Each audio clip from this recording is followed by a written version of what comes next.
Good evening, everyone. If you've retired or you're approaching retirement, you've probably noticed something, particularly in 2026. Every week, the financial news seems to focus on a different headline. One week, it's inflation. The next week, it's the Federal Reserve. Then it's oil prices. It can feel overwhelming. But after managing equity portfolios for more than 35 years and working here at Oak Harvest for over 8, I've learned something important. Retirement portfolios usually aren't hurt by just one problem. They're hurt when several problems begin feeding off of one another. Today, I want to discuss what I believe are the 3 biggest risks retirees should be watching for right now. Not because they're guaranteed to derail the market, but because together they influence almost every investment you own. By the end of today's video, I think you'll understand why Wall Street is watching them so closely. But before we continue, please take a moment and subscribe to the channel so you'll be informed when we publish new content. Let's begin with inflation. Inflation doesn't usually announce itself with dramatic headlines. Instead, it quietly chips away at your purchasing power. Even though we think of 1970s as the inflation decade, inflation remains an ongoing silent problem. Every trip to the grocery store, every prescription refill, every insurance premium, every utility bill. Even though inflation has come down from its peak in 2022, prices remain significantly higher than where we were pre-COVID and pre-opening the economy in the second half of 2020. For retirees, that's especially important. Most retirees don't receive large annual pay raises. Many rely on Social Security, pension income, retirement withdrawals. If your income grows at 2 to 3%, but your living expenses grow at 4%, you're gradually losing purchasing power. That's why it's often called the silent wealth killer. Markets care deeply about inflation because inflation can determine what the Federal Reserve does next. And that brings us to the second risk. Interest rates affect almost everything in finance. Mortgage rates, corporate borrowing, bond prices, stock valuations, even how much retirees earn on cash.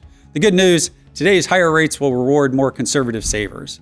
Money market funds, treasury bills, certificates of deposits have offered income levels many retirees haven't enjoyed in more than a decade. Remember those 1/4 to 0.5% interest rates many retirees bought into in 2020? Those 2.5% to 3% mortgages many homeowners locked into back then? Well, those are history. But every benefit comes with a trade-off. Higher rates can pressure long-term bond prices. Just ask anyone who bought the 100-year Austrian bond in June of 2020, maturing in June 2120 with a coupon of 0.88%. Investors, this bond was priced at 220-ish and now trades at less than 30. But hey, you're getting that 0.88% yield for the next 95 years. So don't sweat it. With interest rates a little higher now, investors do have more attractive opportunities with Treasury securities. Think of interest rates as the price of money. When money becomes more expensive, valuations usually become less generous. Use the old rule of thumb. 1 over the 10-year Treasury yield for an approximate S&P 500 price to earnings ratio. The third risk has received a less attention until recently: energy. Most people immediately think about gasoline, but energy touches almost everything. When diesel prices rise, shipping becomes more expensive. Railroads charge energy excise surcharges, as do other transport companies. When electricity costs more, manufacturing becomes more expensive. When natural gas rises, heating bills increase. Fertilizer and concrete prices rise due to their large inputs into those industries.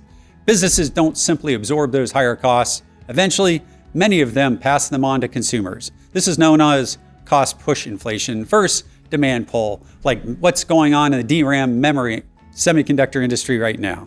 That's why energy often becomes the first domino. It can help determine future inflation, particularly in emerging market economies where labor is an abundantly cheap resource, but energy isn't. And future inflation helps determine future interest rates. This is the part many investors miss. There aren't just 3 independent risks. They're all connected.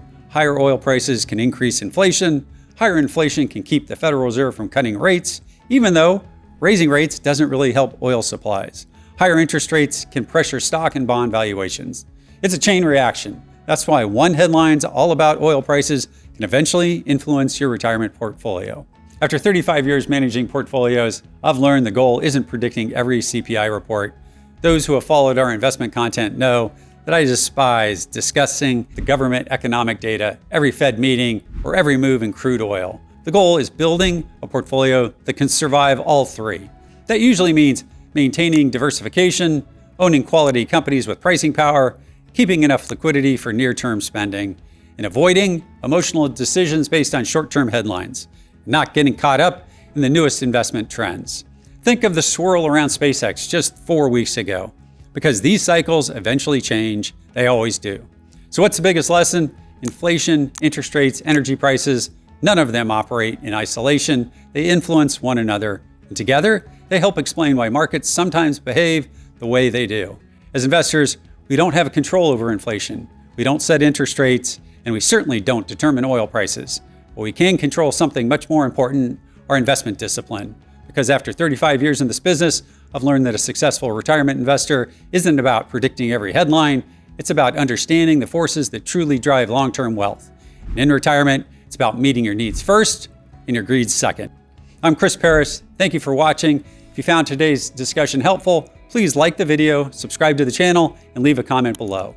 Which of these three risks concern you the most? Inflation, interest rates, or energy prices? I'll see you next week.